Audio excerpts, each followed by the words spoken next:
안녕하세요. 소중한 나 무한 행복 광우 스님입니다. 만나서 반갑습니다. 부처님께서 29살에 출가를 하시고 35살에 보리수 나무 아래에서 완전한 깨달음을 얻으십니다. 그리고 45년 동안 설법을 하시고 80살의 나이에 육체의 몸을 벗고 진리의 세계로 돌아가시게 되죠. 부처님께서 세상을 떠나시기 전에 굉장히 몸이 아프셨다고 합니다. 부처님께서 몸이 아프셨다는 기록에 대해서 여러 가지 해석이 있습니다. 소승불교에서는 부처님께서 완전한 깨달음을 얻으셨지만 인간과 똑같은 육체를 가지고 계셨기 때문에 역시 늙고 병듦에서 벗어날 수 없었다라고 해석을 하기도 하고요. 대승불교에서는 전혀 다르게 해석을 합니다. 즉, 부처님께서는 모든 업장이 소멸하셨기 때문에 더 이상 병이 든다거나 더 이상 육체적인 고통을 당할 일이 전혀 없으시다. 다만 중생들에게 육체의 무상함을 가르치기 위해서 몸뚱이의 허망함을 가르쳐주기 위해서 일부러 부처님께서도 몸이 아픈 모습을 중생들에게 일부러 보여주신 것이다 라는 해석도 있습니다. 어쨌거나 부처님께서 돌아가시기 직전에 몸이 좀 많이 아프셨는데 그때 하늘나라에 있는 제석천 샤카천왕이 부처님께서 힘들어하시고 아파하는 모습을 보고는 지상으로 내려오게 됩니다. 그때 누워있는 부처님의 발바닥을 샤카천왕이 정성스럽게 문질러 드립니다. 부처님께서 거기 누가 있습니까? 라고 질문을 하니까 이 샤카천왕이 예 부처님 저는 샤카입니다 라고 대답을 하죠. 부처님께서 다음과 같이 말씀하십니다.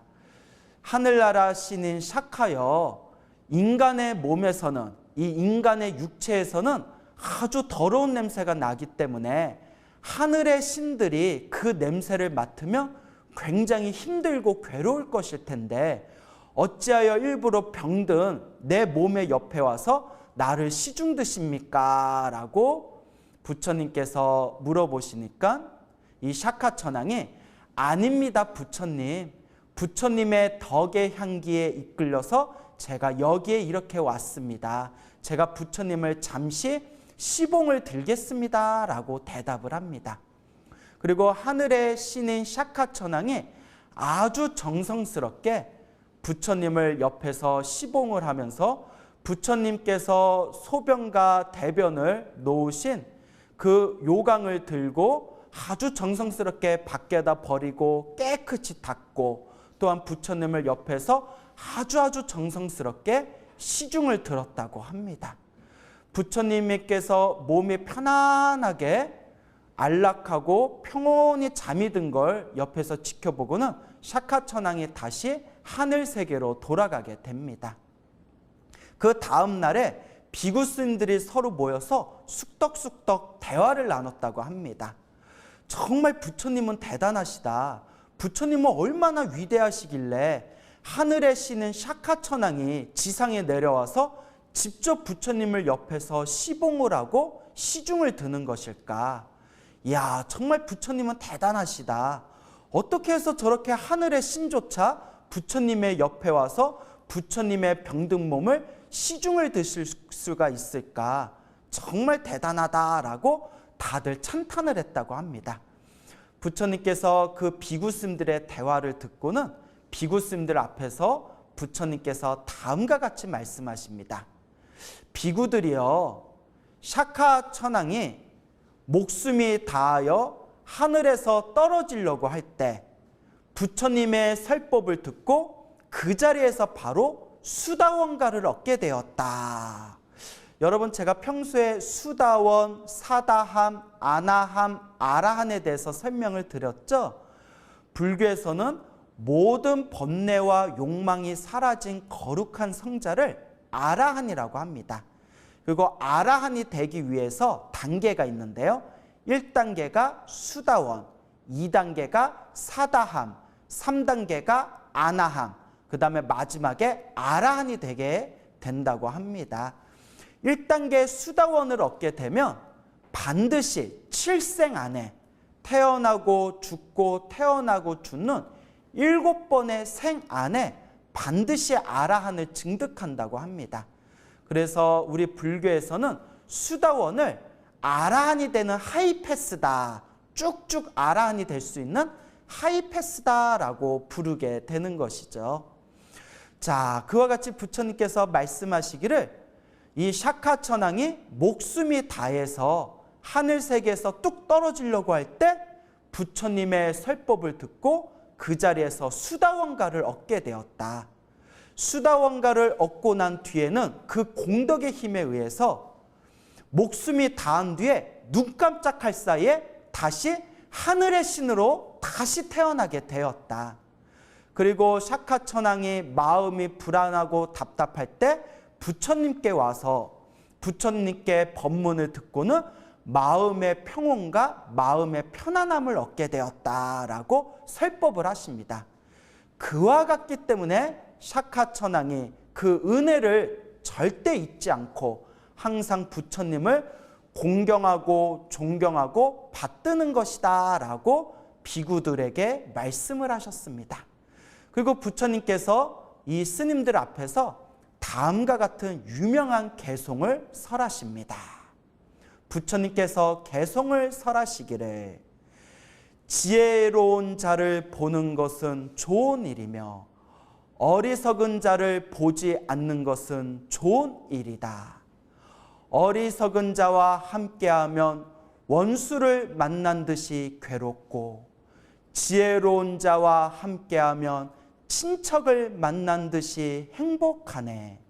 그러므로 바르고 지혜로운 자를 가까이 하라. 달이 항상 자기 위치에서 벗어나지 않듯이 라고 비구 스님들께 법을 설하셨습니다.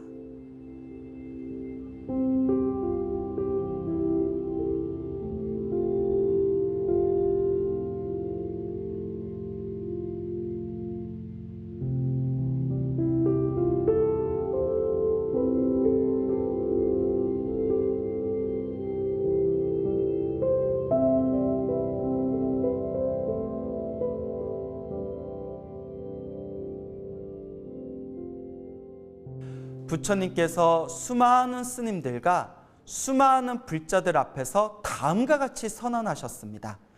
앞으로 내가 4개월 후에 세상을 떠날 것이다. 대열반에 들 것이다 라고 선언을 하십니다.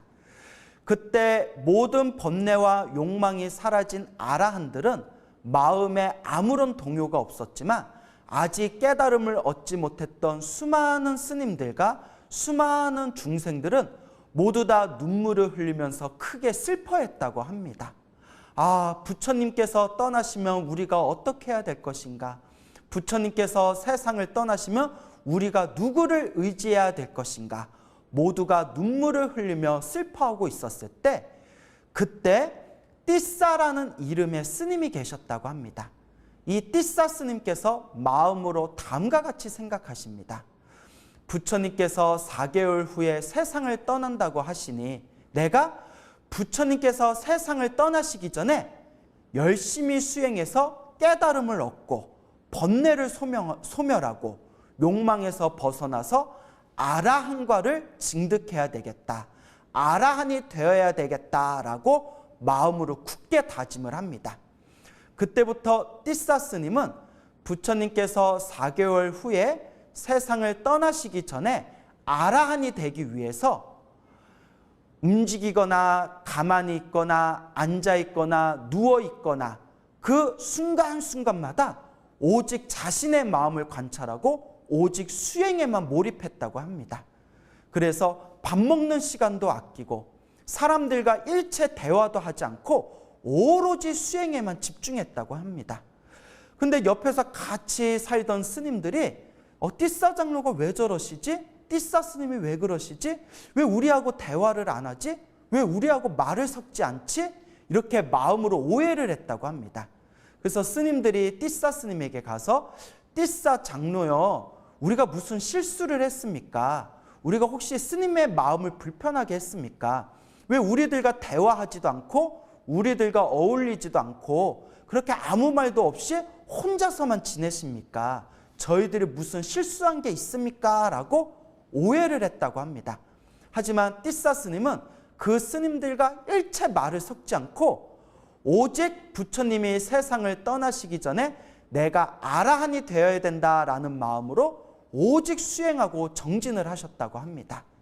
그리고 부처님께서 세상을 떠나시기 직전에 비로소 완전한 깨달음을 얻은 아라한이 되셨다고 합니다.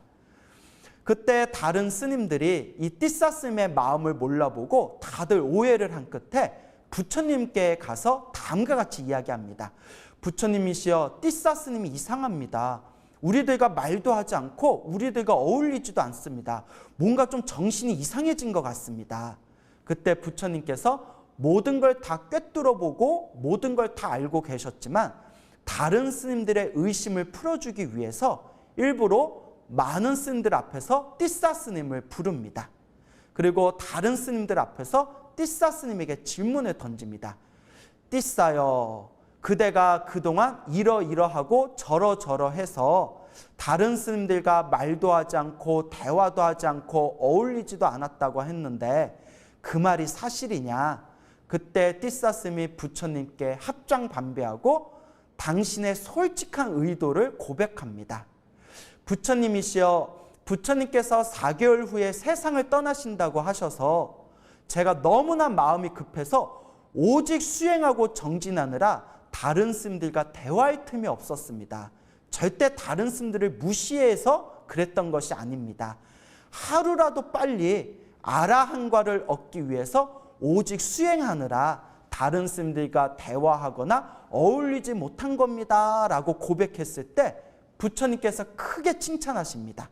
착하도다 착하도다 띠싸여, 참으로 훌륭하고 착하도다 라고 크게 칭찬을 하십니다. 그리고 부처님께서 그 자리에 있던 수많은 스님들과 수많은 불자들에게 다음과 같이 말씀하십니다. 제자들이여, 스님들이여, 불자들이여, 부처님을 진정으로 존경하는 방법이 무엇인지 아는가? 부처님께 꽃을 올리거나 향을 올리거나 부처님께 공양을 올리는 것이 부처님을 진정으로 존경하는 것이 아니다.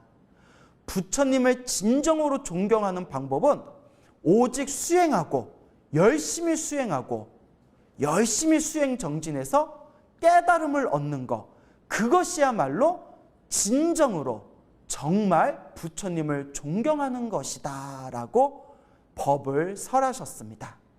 그리고 부처님께서 그 자리에 있는 수많은 불제자들에게 다음과 같은 개송을 설하십니다. 부처님께서 개송을 설하시기를 벗어남의 맛을 알고 내려놓음의 맛을 아는 이는 근심과 악행에서 벗어나 진리의 기쁨을 누린다 라고 법을 설하셨습니다.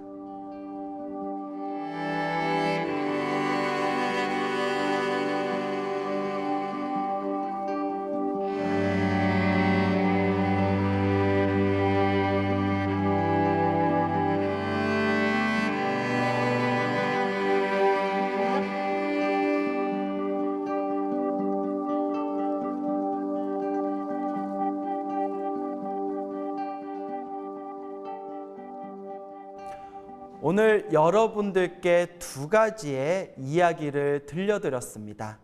첫 번째 이야기는 몸이 아프신 부처님을 옆에서 시중을 든 하늘세계 신인 샤카천왕의 이야기였고요.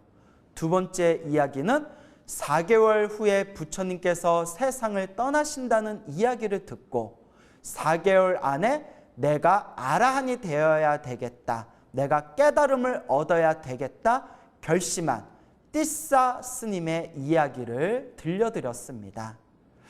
부처님의 공덕은 너무나 위대하고 부처님의 은혜는 참으로 다 갚기가 어렵습니다. 문득 이런 생각을 해봅니다.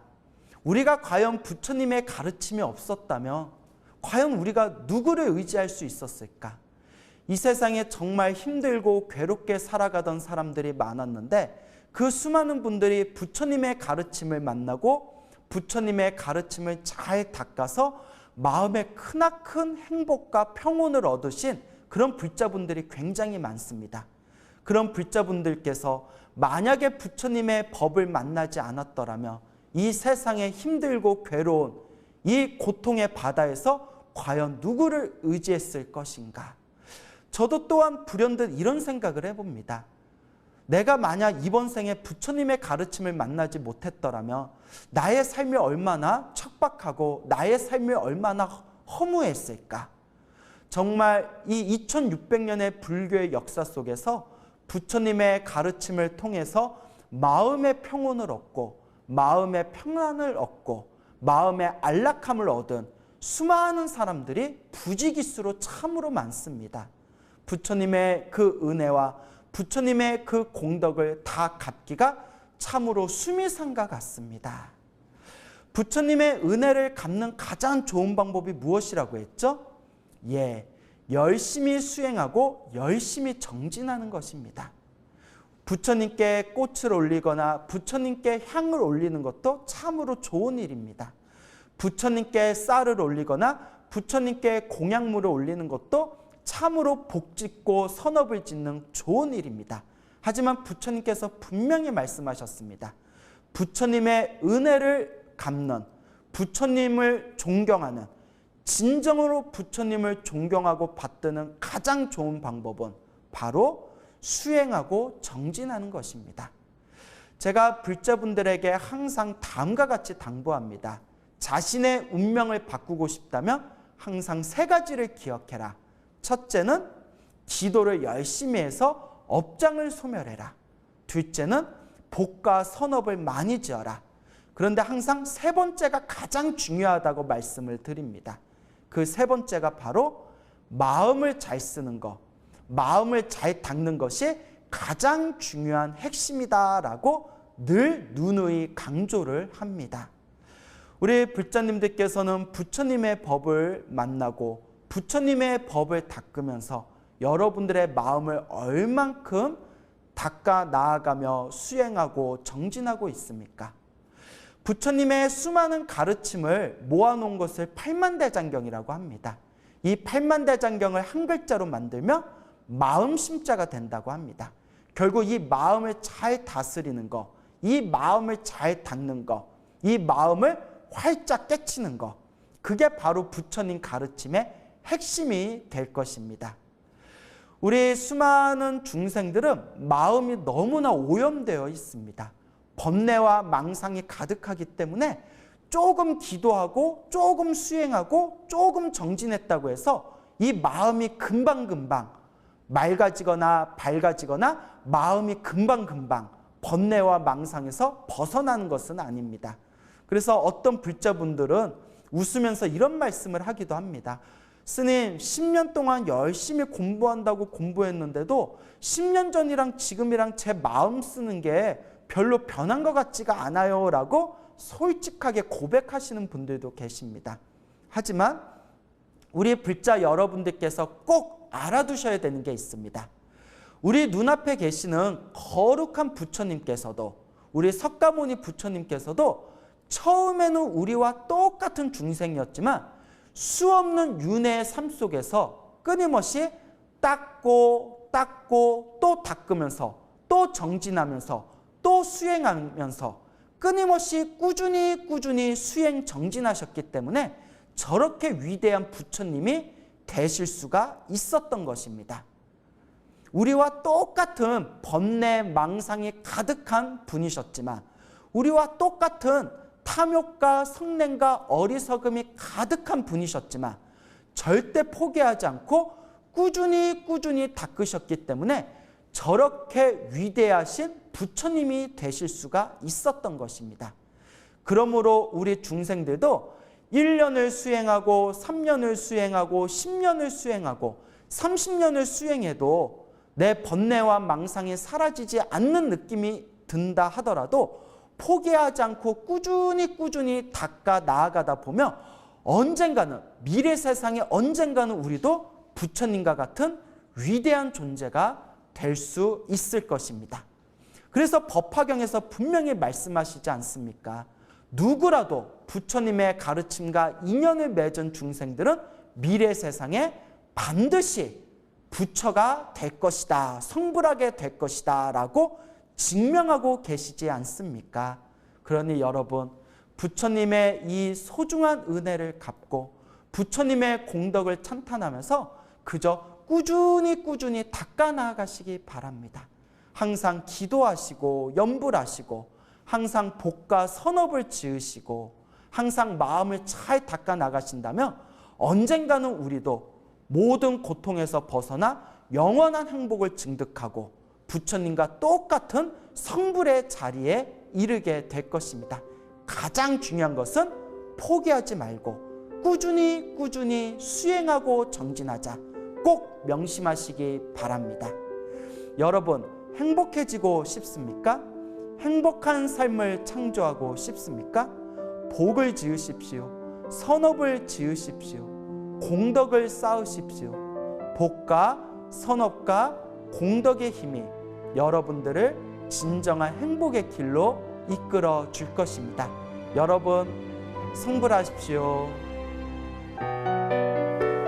안녕하세요. 소중한 나 무한행복 광우스님입니다. 만나서 반갑습니다. 사람들은 저마다 자신만의 바람이 있습니다.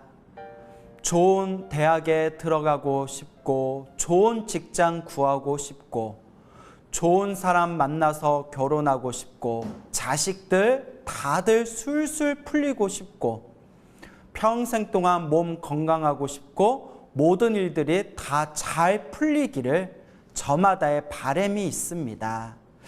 그런데 우리 중생들 사는 모습 가만히 살펴보면 한 가지 결론에 도달하게 됩니다. 이건 제 얘기가 아니라 수행을 많이 하신 큰 스님들께서도 한결같이 하시는 말씀인데요. 우리 중생들 살아가는 모습이 한마디로 이야기하면 결국은 다 자기 복대로 살아간다입니다. 결국 자기 복대로 살아가더라고요. 어떤 사람은 열심히 노력했는데도 이상하게 일이 안 풀리는 경우도 있고, 어떤 사람은 정말 게으르게 혹은 못되게 살았는데도 평생 부귀영화 누리면서 사는 사람도 있습니다. 인간의 의식으로는 다 따질 수 없고 헤아릴 수 없는 저마다 각자 자기가 지닌 복대로 살아가는 것 같습니다. 그래서 부처님께서도 행복하게 살아가고 싶다면 복을 많이 지어라, 선업을 많이 지어라, 공덕을 많이 쌓아야 된다라고 항상 당부하셨죠. 그래서 우리 중생들이 살아가면서 우리도 자기도 모르게 행복과 불행에 펼쳐지는 이 삶의 흐름 속에서 우리도 자신도 모르게 자연스럽게 무언가를 의지하고 싶은 마음이 생기기도 하나 봅니다. 하지만 부처님께서는 무조건적인 믿음은 절대 옳지 못하다고 했습니다. 모든 믿음에는 반드시 바른 지혜가 있어야 됩니다. 그냥 믿기만 하고 그냥 무조건 믿음으로만 모든 것을 덮으려고 하면 오히려 맹신, 광신이 될 수 있다고 불교에서는 가르치고 있습니다. 그래서 우리 불자 여러분들께서도 항상 마음에는 믿음을 가지되 항상 올바르게 부처님의 가르침을 공부하고 부처님의 가르침을 바르게 이해할 수 있도록 끊임없이 노력하고 또 노력하셔야 됩니다. 부처님 당시에 있었던 일입니다.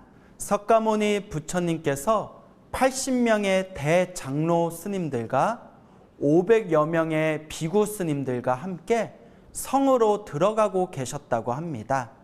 그때 성 밖으로 수많은 젊은이들이 과자와 먹을 것을 챙기고 밖으로 소풍을 나가고 있었다고 합니다. 그 젊은이들이 부처님과 80여 명의 대장로 스님들과 500여 명의 비구 스님들을 보고는 인사를 하고는 옆으로 쓱 지나가고 있었다고 합니다. 그때 부처님께서 잠시 발걸음을 멈추시고 스님들에게 다음과 같이 질문을 하십니다. 비구들이여, 혹시 과자가 먹고 싶지 않느냐? 그때 비구 스님들이 이렇게 대답합니다. 부처님, 과자가 어디에 있길래 먹을 수 있겠습니까?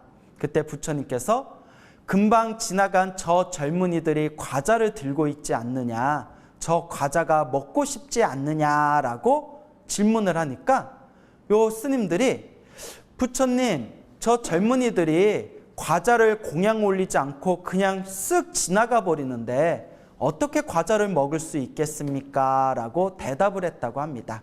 그때 부처님께서 저 과자의 주인은 따로 있느니라 하면서 잠시 나무 밑에 그늘 아래서 잠시 앉아서 기다리자꾸나 라고 말씀을 하시고는 80명의 대장로 스님들과 수백 명의 이 비구 스님들과 함께 나무 밑에 시원한 그늘에 잠시 가부좌를 틀고 앉아서 휴식을 취하셨다고 합니다.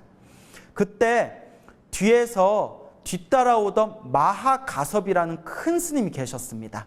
마하가섭 스님이 이 석가모니 부처님의 뒤를 가장 끝에서 천천히 따라오다가 그때 막 과자를 들고 소풍을 갈고 있는 젊은이들과 마주치게 됩니다. 그때 이 젊은이들이 마하가섭 스님을 보는 순간 마음에서, 가슴에서 엄청난 감동과 기쁨이 우러나오면서 그 자리에서 젊은이들이 마하가섭 스님에게 절을 올렸다고 합니다. 갑자기 뜬금없이요. 그러면서 젊은이들이 스님이시여, 저희에게 과자가 있는데 굉장히 맛있습니다. 이 과자를 공양 올리겠습니다 라고 했을 때 마하가섭 스님께서 젊은이들에게 이렇게 말씀하십니다.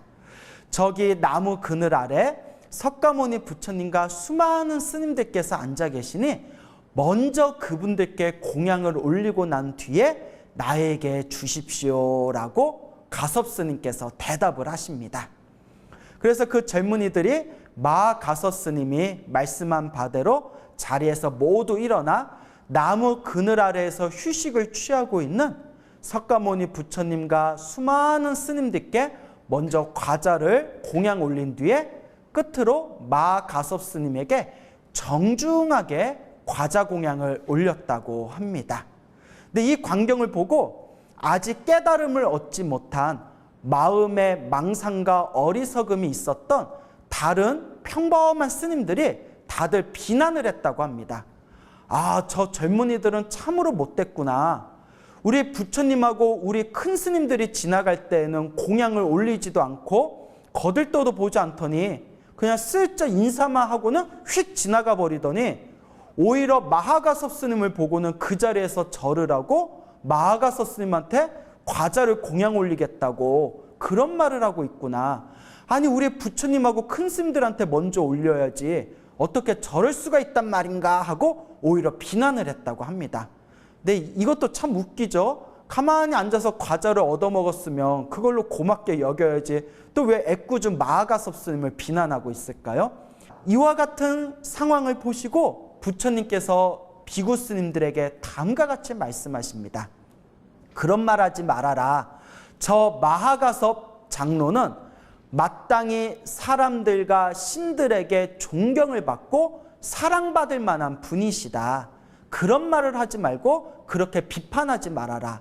마하가섭 스님은 마땅히 존경을 받고 공경을 받을 만한 덕이 훌륭한 분이다 라고 선언을 하십니다. 이와 같이 석가모니 부처님께서 수많은 비구 스님들 앞에서 마하가섭의 덕을 크게 칭찬하셨다고 합니다. 저는 이 이야기를 듣고 두 가지가 떠올랐습니다. 첫째는 석가모니 부처님의 질투가 없는 마음. 사실 우리 중생 입장에서는 만약에 내가 스승이고 내 밑에 제자가 있는데 스승인 나보다 제자가 더 인기가 많거나 나에게는 음식을 공양하지 않고 옆에서 따라오던 내 제자에게만 음식 공양을 올리겠다고 하면 사람 마음에 질투심이 생길 수 있지 않습니까? 사실 그 질투심이 번뇌의 작용이거든요. 하지만 우리 석가모니 부처님께서는 마음의 모든 번뇌와 욕망이 다 사라지셨기 때문에 당신에게는 과자를 공양 올리지 않고 마하가섭에게만 과자를 공양 올렸지만 아무런 질투심이 없으셨습니다. 이게 바로 번뇌가 소멸하고 욕망이 사라진 거룩한 성자의 마음가짐이죠. 자, 첫 번째는 석가모니 부처님의 질투가 없는 마음, 그것이 먼저 떠올랐고요. 두 번째 느낀 것은 역시 다 자기 복대로 살아간다. 생각해 보십시오. 석가모니 부처님이 더 위대하겠습니까? 마하가섭 스님이 더 위대하겠습니까? 당연히 마하가섭의 스승이신 부처님께서 훨씬 더 위대하시죠. 하지만 그때 옆으로 지나가던 젊은이들이 석가모니 부처님께는 과자 공양을 올리지 않았는데 오히려 뒤따라오던 마하가섭 스님에게는 그 자리에서 갑자기 뜬금없이 기쁨을 느끼고 존경심이 일어나면서 그 자리에서 마하가섭 스님에게 절을 올리고 과자 공양을 올리지 않습니까? 이게 다 자기 복이 따로 있는 겁니다. 그 젊은이들은 전생에 마하가섭 스님과 더 깊은 인연이 있었기 때문에 오히려 마하가섭 스님을 보자마자 마음의 기쁨과 환희심을 느끼고 석가모니 부처님에게도 공양 올리겠다는 말을 안 했는데 마하가섭 스님에게는 오히려 과자 공양을 올리겠다는 마음을 일으키게 된 것이죠. 이 모든 게 다 인연법입니다. 이 인연법의 흐름대로 다 자기 복대로 살아갑니다. 그러니까 불자 여러분들, 절대 남 질투할 필요 없습니다. 절대 남하고 자기 자신하고 비교하지 마세요. 남 부러워할 필요 없습니다. 마음속에 딱 이것만 기억하세요. 다 자기 복대로 살아가는구나. 내가 과거 전생에 지었던 내 인연법대로 만나고 헤어지고 펼쳐지는 것이구나. 그러니 질투하지 마시고 시기하지 마시고 남하고 비교하지 마세요. 누군가에게 부러운 마음이 들면 아, 저 사람은 전생에 복을 많이 지어서 저렇게 좋은 일이 많이 생기는가 보구나. 그러니 나도 이번 생에 열심히 선업과 공덕을 지어야 되겠다라고 자기 마음으로 돌리세요. 이것이 지혜로운 불자의 삶을 살아가는 마음가짐입니다.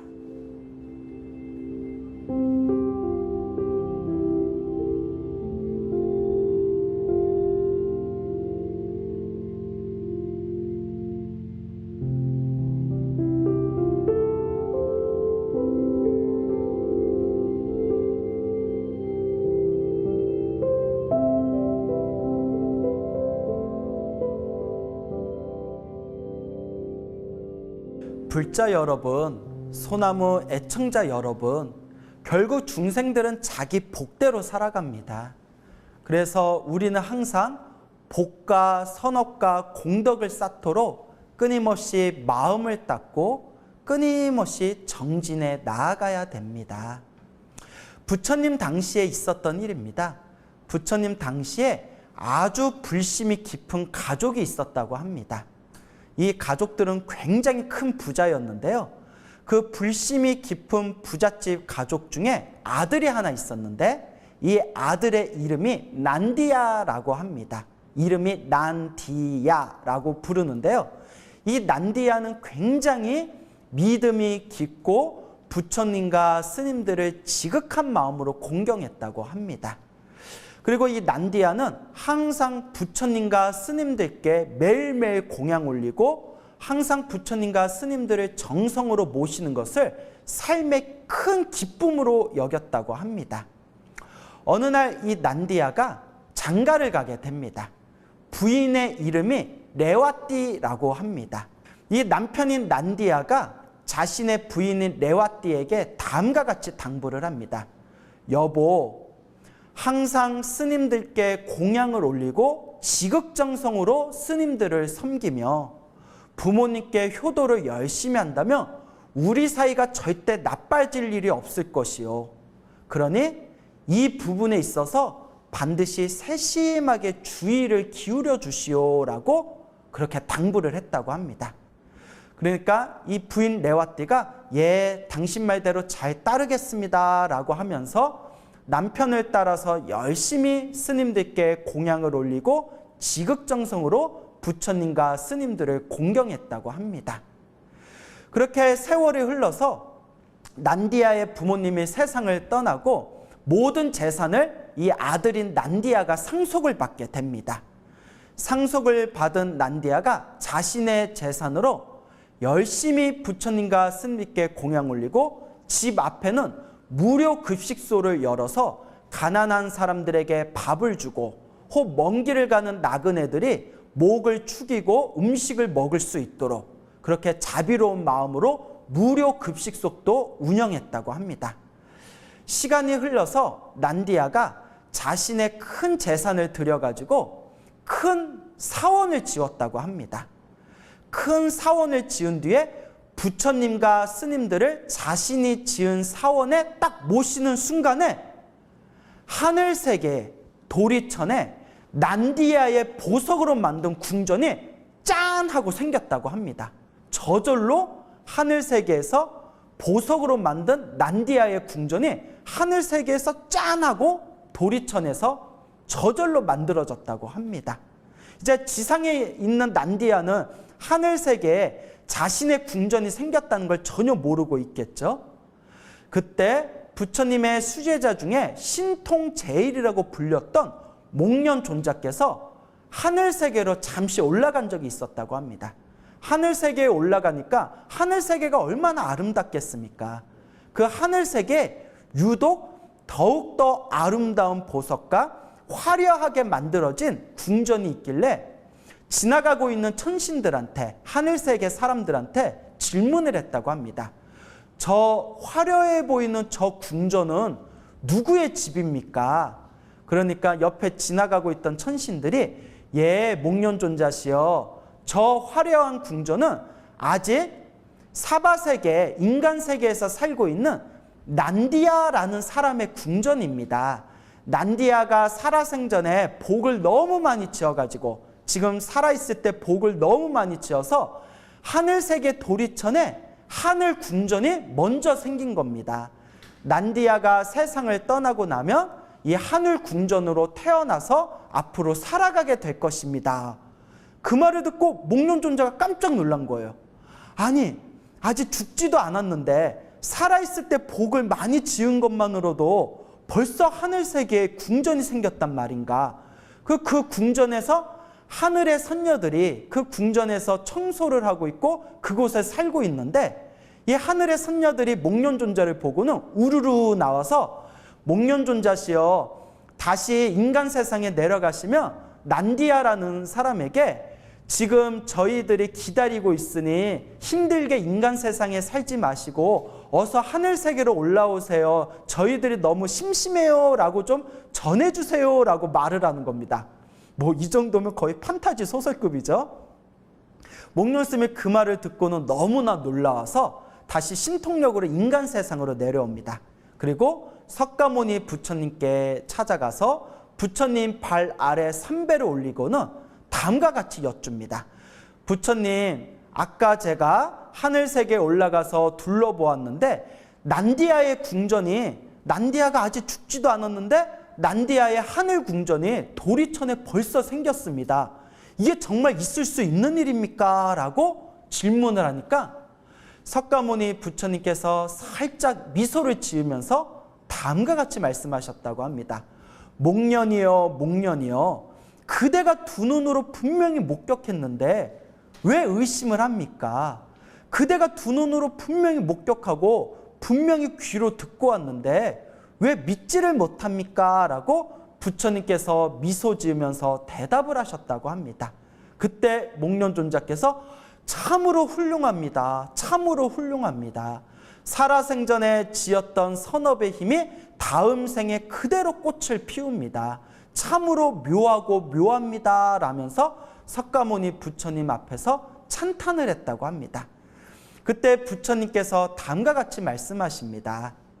만약에 아들이나 딸이 먼 지방으로 가서 오랫동안 떠돌다가 집으로 돌아오면 가족과 친척들이 다 함께 그 아들과 딸을 반갑게 맞이해 주듯이 이번 생에 선업을 많이 지어서 다음 생에 하늘 세계에 태어난다면 하늘에 살고 있던 천신들이 모두 다 선물을 가져와서 반갑게 그 사람을 맞이할 것이다.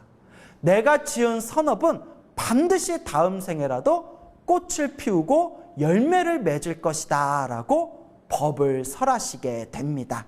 그리고 부처님께서 수많은 불제자들에게 다음과 같은 개송을 설하십니다. 오랫동안 떠돌다 집으로 돌아오면 가족과 친척과 이웃들이 반갑게 맞이하듯이